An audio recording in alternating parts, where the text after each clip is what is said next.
Let me ask the question, did anyone out there watch or listen the 3-hour-long conversation?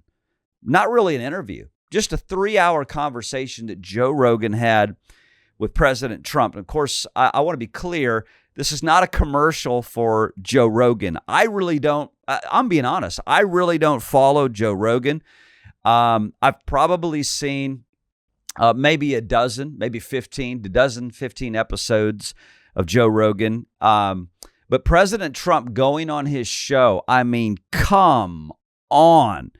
I'm glad that Trump went down to Austin, Texas, met with Joe Rogan, had this conversation, sat at the table. Tens of millions of people have now watched. I think it was within the first 2 days, it was over 40 million views. I'm not just talking about just YouTube. I'm talking about major platforms. In just the first 2 days, over 40 million hit it.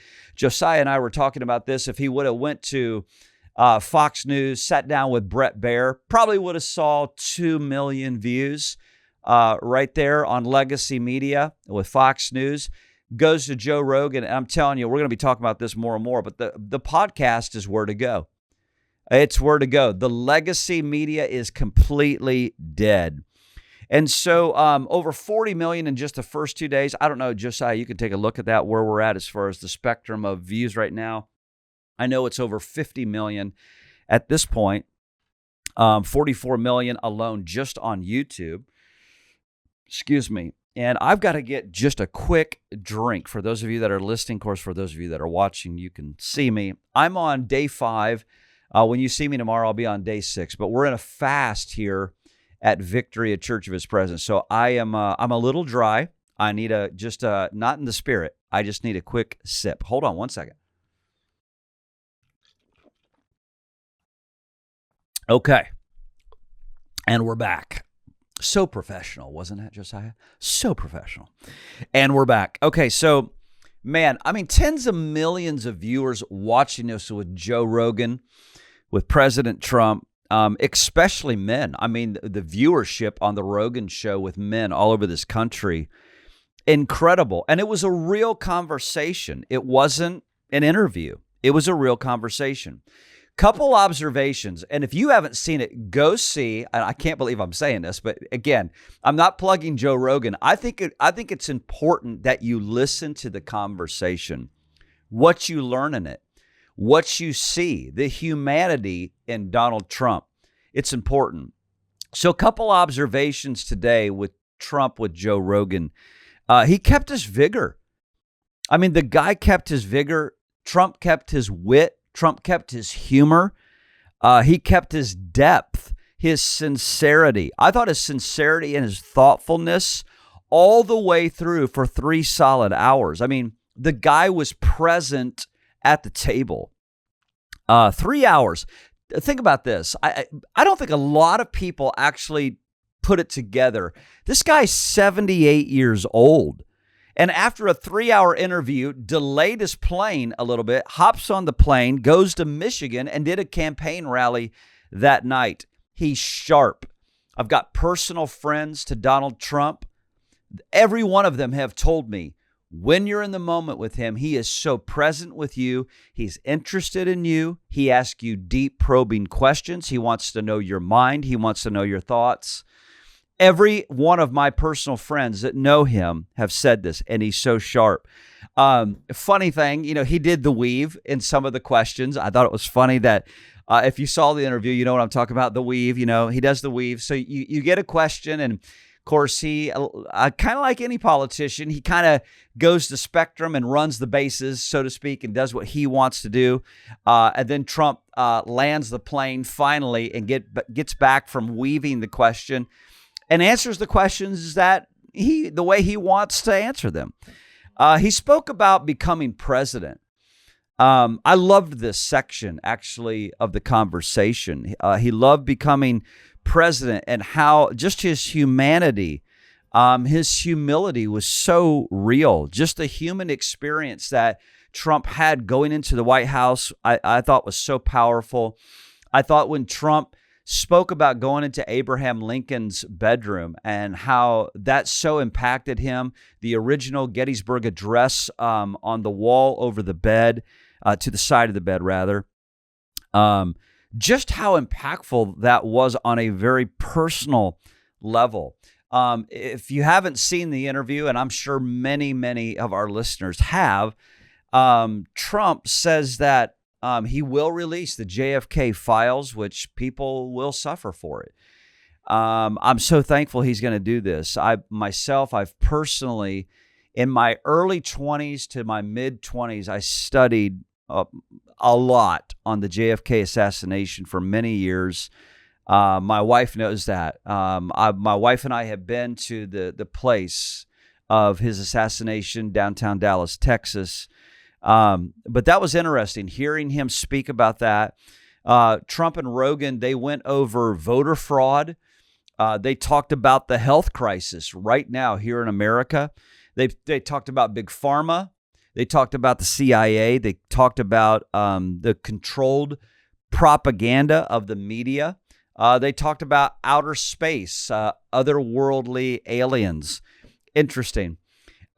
Trump described the ending and the destruction of ISIS, of us going in, and that mission to decimate and take out ISIS, which I thought was phenomenal. He talked about a portion of it really grabbed me.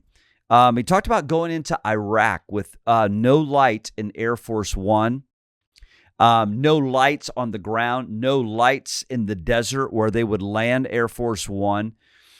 It was fascinating, just his conversation between the pilot back and forth and about them being in complete and utter darkness and that plane coming down into Iraq. And of course, if you followed Trump's administration, I remember when he was there with our military and our soldiers, it was unbelievable. That rally under the hangar, that massive hangar, his speech to them, phenomenal. To hear Trump talk about, just being with Joe Rogan, talk about his very personal, his personal admiration for the American military, the level of honor, the level of pride that he holds in his own heart, him honoring generals, honoring soldiers. It was incredible. I encourage you, listen to it. Also, if you saw the Rogan Experience with Trump, then you saw him talking about the whales. Josiah, did you see this? The whales. The effect of the whales because of these windmills. Now, there's a reason I'm going to go into this, because I just find it important, because I just look at Trump and he can talk about anything. And actually, I love that. And so they're talking about the very serious effect of these massive 50-story windmills, that the effect that they're having on the whales, all these whales that are washing up, dying on the beaches. If you haven't studied that, do it. It's very, very interesting. He took the subject matter with care.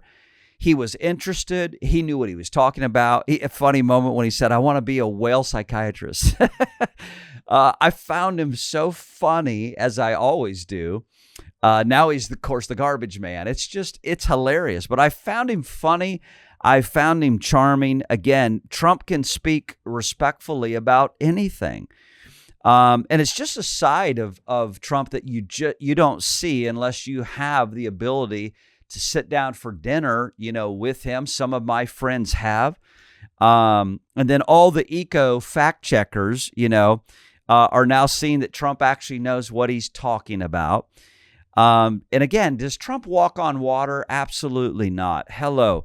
But he researches, he's informed, and he cares. So anyway, I encourage you, go back to the Joe Rogan Experience, the podcast with Trump.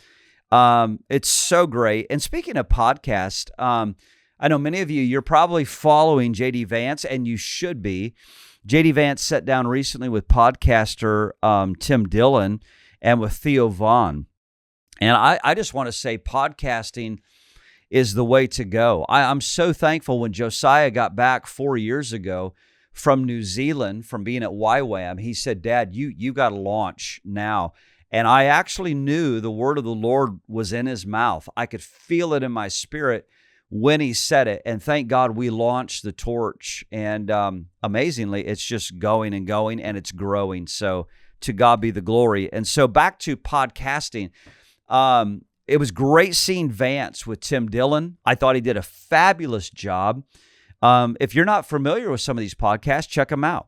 Or Theo Vaughn, of course, he's a comedian. And, I'm not pushing Joe Rogan today. I just find, Josiah, you're laughing. I just think it's so interesting because the legacy media is so dead. And why? Because it is so censored. It is so deplatformed, so many voices.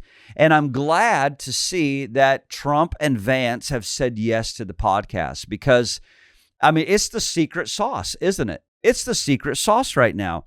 I cannot promise an interview on the torch anytime soon with Donald Trump, even though Donald Trump did actually send me and my wife a very personal video to my cell phone from the Trump plane last year. That's a radical story. I'll tell that another time. I was completely humbled, completely floored, and maybe I'll share that at another time. But I cannot promise an interview here with Trump, even though we are already booked to go to Washington, D.C. for the inauguration. Yes, we are. We are ready to go. We've booked our Airbnb, and God willing, we're going to be there, and we're going to be celebrating Trump as 47th president of the United States of America. Praise God. If you like this video, please like, share, and subscribe. And of course, I'll see you in the next video.